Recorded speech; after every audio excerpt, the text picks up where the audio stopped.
تعالي اعملي الترابيزة بتاعتك وجدديها وخليها تلمع زي ما انت شايفة. دي خيوط بيضة من لاكيه ابيض بنزله كده على الرخامة عشان اعمل بيه شكل رخامي على الرخامة بتاعتي، وجددتها ازاي وكان لونها افكار بسيطة قوي هتساعدك في البيت وهتغير فكرتك عن الرخامة بلونها اللي احنا متعودين عليها.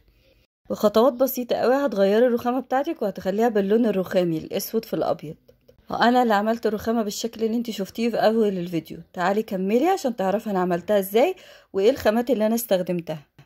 لايك بقى للفيديو وشجعيني واشتراك للقناة عشان اكمل واعملك افكار تانية جديدة. تعالوا نبتدي الفيديو. اللهم صل وسلم وبارك على سيدنا محمد. ابتديت يوم الجمعة، شغلت البخور وعملت فنجان قهوة، شوية بخور حلوين بقى يوم الجمعة بتدي ريحة كده للمكان، وفنجان قهوة نظبط مزاجنا ونقعد رايقين كده شوية في الشباك او في البلكونة. بالذات النور بقى يقطع كتير، فانا بفتح الشباك بقى يدخل هوا كده ونور حلو الصبح، وفرصة بقى اللحظات القليلة اللي الولاد بيبقوا نايمين فيها، فرصة بقى تقعدي روقان كده مع نفسك وتعملي فنجان القهوة بتاعك وتروقي كده. وانا بقى قاعدة رايقة كده وبعمل فنجان القهوة ومرتاحة من ولادي، فكرت فكرة حلوة قوي. انا كنت جايبة نص كيلو لاكيه ابيض ونص اسود، ليه ما اعملش الرخامة بتاعتي واجددها؟ هخلص الفنجان بتاعي دلوقتي وهقوم اطلع الحته اللي في المطبخ او الجزء في المطبخ اللي عليه الرخامه اللي انا عايزه اغير لونها. انا جبت ليه اللاكيه الابيض لان انا هعمل بيه حاجات في البيت هجددها وهدهنها. كمان الاسود في حاجات انا عايزه اعملها، فمن ضمن بقى الحاجات اللي احنا هنعملها، وبما ان احنا في الصيف والولاد قاعدين واللحظات طبعا الروقان والواحد قاعد هادي كده لوحده تبقى صغيره جدا، فنادوني بقى يلا تعالي شوف هنعمل ايه وكده. عملنا الفطار، وبعد ما عملنا الفطار طلعت حتة المطبخ اللي قلتلكوا عليها، هي دي الرخامة اللي انا هعملها. انا عندي رخامة تانية بس هعملها بشكل تاني وهوريها لكم في فيديو تاني، يعني اعتبروا ده بارت 1، هنعمل بقى بارت 2 في الرخامة التانية بشكل اجدد. الستيكر كنت جايباه في رمضان او قبل رمضان، كنت حطاه على الرخامة. كان الستيكر اللي هو السيراميك دوت كان ب10 جنيه، وكنت لازقاه وكان حلو، بس كان من استخدامنا عليه كان بيتخربش، فانا قلت بقى ماشيله بالمره ان انا اجدد الرخامه كلها. الدرج بتاع المطبخ بتاعي المجرى بتاعته اللي بتدخل الدرج يعني زي كل ما اجي اضغط عليه احس ان هو يتكسر، عايز بس العجلات اللي بتدخل على المجرى تتغير، فانا شلته كده. القطعه اللي انا بشيل بيها ديت بلاستيك عشان انا مش عايزه اخربش الرخامه. بحرك الستيكر من غير اما طبعا اخربش او اضغط جامد، بحركها لغايه اما بشيل الستيكر كلها. اخر جزء بس اللي غلبني اللي في الاخر دوت، على قد ما اقدر ابتديت احركه عشان اشيله كله.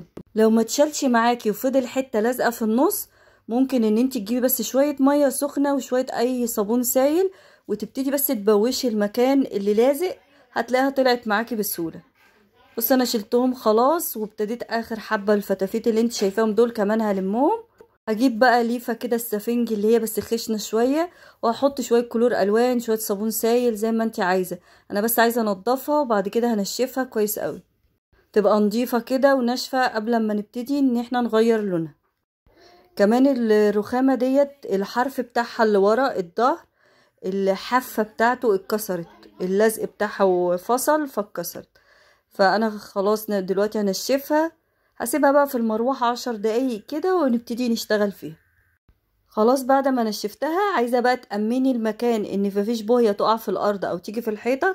ابعدي عن الحيطة شوية، وممكن تفرشي اي فرشة عندك، اي ملاية قديمة، اي كيس بلاستيك كبير تفرشيه في الارض تغطي اي مكان انت خايفة ان هو يتبهدل من البوية. مش اول مرة انا بيض حاجة واستخدم البوهية، فانا ببقى حريصة قوي. كمان مجهزة ورقتين في الارض، شوية ورق في الارض عشان احط عليها البوهية بعد وانا بستخدمها، يعني عشان انزل العلبة في مكان بعيد عن ايدي عشان ما اقعدش ان انا الطش بيها او اوسخ نفسي بيها. انا هنا قفلت المروحة، انا حاطة الغطا بتاع البوهية مش على الكرسي بتاع السفرة، انا حاطة ورق الاول. بص هبتدي بقى ادهن اخد حبة. انا حاطة ايه على اللاكيه الاسود، انا فتحت العلبة ديت امبارح ما جبتها، ده باكين اسود لونه اسود، ده نص كيلو كان بكام؟ كان ب45 جنيه. انا ببتدي انزل حبة وافرشهم بقى بالفرشة بتاعتي على قد ما تقدري. وزعي عشان ما يعملش معاكي فقاعات هوا وتبتدي البوية تتجمع في مكان وتاخد وقت كبير قوي عقبال ما تنشف. كل ما ايديكي تبقى خفيفة وتوزعي وتفرشي اكتر وتبتدي تعيدي راحة جاية بالفرشة، كل ما ينشف معاكي اسرع. يعني بص انا بحط جزء وابتدي بقى افرد. انا بعدل بس الكم عشان ما تجيش البوهي عليه. لو ايديك اتبهدلت او جه على اي حاجة بوهي، على هدوم، على ايدك، ممكن بالتنر اللي انا حطيته على اللاكيه. التنر بيبقى في ازازة كده شفاف دوت، ممكن تحطيه على الحاجة اللي جه عليها البوهية وهتطلع على طول. لو جه بقى على ايدك وعايزة تطلعيه بساعتها، يعني بص انا جبت الليفة ديت اهي، بس على طول اتمسح في ساعتها. المسحوق البودر لو جه على ايدك بيطلع على طول برضو من الليفة او كمان من الحتة المطبخ اللي انا كنت جايباها، بس في ساعتها تطلعيه في ساعتها. يعني تحطي عليه المسحوق البودر اي بقى كان مسحوق اللي عندك، اوكسي اي حاجة، وتدعكيه على طول. الاطراف بقى بعد الايدي بالعرض كده وابتدي اعمل الاطراف.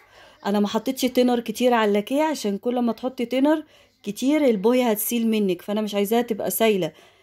تبقى سايله لو هنعمل الشباك، هنعمل باب اوضه، لكن انا عايزاها تبقى تقيله شويه عشان تركز على الرخامه. نوزع بقى ونبتدي نفرد بالفرشه البويه بتاعتنا كلها.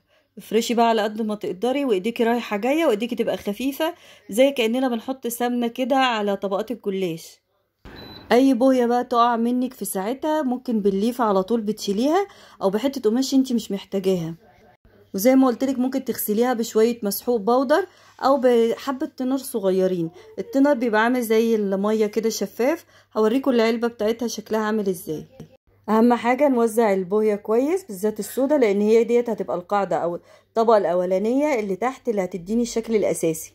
اي جزء انا لسه بقى ما عملتهوش وهي البويه لسه فيها، هي مش ناشفه البويه لسه فيها. بص انا بكمل بيها، ما زودتش، يعني انا ما حطيتش زياده عليها، لا بعمل الجزء اللي ورا، بعيد حبه كمان على اللي قدام وابتدي اوزعهم. عايزه تحطي طبقه تانية لازم الطبقه الاولانيه دي تنشف تماما، يعني تقعد 4-5 ساعات في المروحه في حته قريبه من الشباك لغايه ما تنشف، يعني يجي لها هوا لغايه ما تنشف خالص. هنا دي ازازه التنر عامله زي ازازه خل صغيره. علب اللاكيه اللي انا حطاها في الارض حاطه تحتيها كذا ورقه عشان ما اوقعش على السيراميك.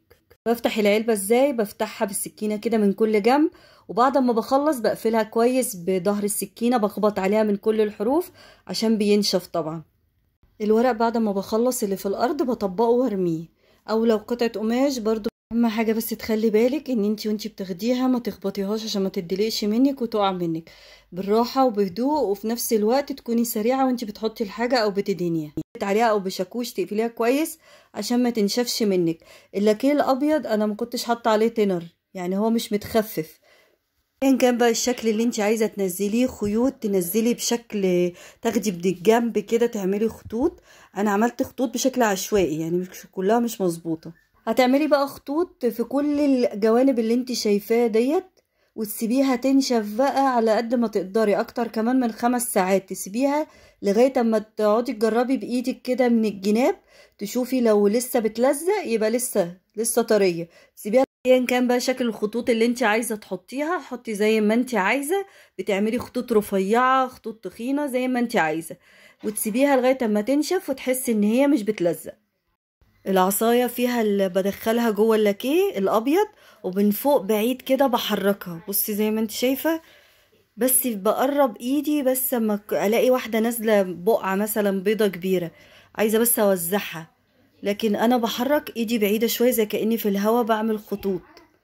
بسأل بقى ولادي ايه رأيكم، اكمل احط تاني؟ يقولوا لي كفايه كده. فشكلها كان عاجبهم، يعني ما صدقوش ان انا اللي عاملاها. يعني انتي لو هتعمليها في البيت هتعمليها بسهوله. كل حكايه ان انتي هتجيبي بس اللاكيه دوت او اللي انتي شايفاه الدهان الابيض والاسود، وهتعمليها بسيطه، يعني مش هتاخد منك امكانيات او ادوات كتير، والفرشه بس معاهم عشان تدهني بيه اللون الاسود الاول. لقيت بقى اللون الاسود مسيل من الحرف كده، بص عشان هو لسه طري ومنشفش هيتمسح معاكي بسهوله. هنا انا شغلت بقى المروحه عشان اسيبه ينشف براحته، هياخد وقت، يعني ممكن يقعد لك لتاني يوم تستني لغايه اما ينشف. بس مسحتها، وطبعا حته المطبخ اللي انتوا شايفينها ديت نقطه من التينر اللي هو في الازازه اللي عامله زي الخل هتبقى نظيفه وهتتشال البويه اللي فيها. كمان قلت اما اعمل الترابيزه عندي كانت باهته. ابني بقى قال لي لا انا اللي هعمل لك الترابيزه كلها. طب يا حبيبي هات اوريك بس بتعمل ازاي. قال لي لا انا هجرب معاكي، بس هو مش عارف يمسك الفرشه. ما بزعقلهوش يعني، ما اصل انتي هتزعقي له هيزعل وهيبقى خايف، فخليه يجرب احسن، يعني يجرب حتى ولو حتى بوظ لك حاجه معلش هتقدري ان انتي تنضفيها. انا هنا عماله اوزع، ما حطيتش كتير، بالذات الخشب هتبقى الفرشه بالنسبه لك انتي مالكه الفرشه اكتر. كمان رايحه جايه كده. بصي بقى كمان اللي عندي الحرف او الحواف بتاعه الترابيزه، الخشبه اللي محطوطه في النص عامله فرق، والخشب زي كأنه ابتدى يتشقق. فانا عشان كده كنت عايزه اعيد عليه بالبويه، ونزلت كمان في الفروقات اللي انتوا شايفينها في الحواف بتاعه الخشب في النص نزلت بويه كتير. قولوا لي رايكم لو كمان اكمل الترابيزه كلها ولا كفايه بس الوش بتاعها، هي مدهونه من تحت. بس انا بعد ما الراجل جابها لي لقيت كمان الادراج بتاعه الترابيزه من تحت هو مش دهنها، يعني هو دهن الوش الدرج بس. ابني بقى بعد ما اتفرج عليها شويه قال لي لا انا هعمل اهو، دي سهله خالص بالفرشه. فرصته ان هو يجرب يعني. كل ما توزعي بالفرشه البوهيه كده رايحه جايه توزعي تديكي لمعه، وبالذات كمان ان اللاكيه الاسود انا حاطه عليه طبعا تنر عشان اخففه، عشان كمان يلمع الخشب. بصي انا بوزع على قد ما اقدر بالفرشه عشان تنشف بسرعه، وفعلا الترابيزه كانت نشفت معايا على طول.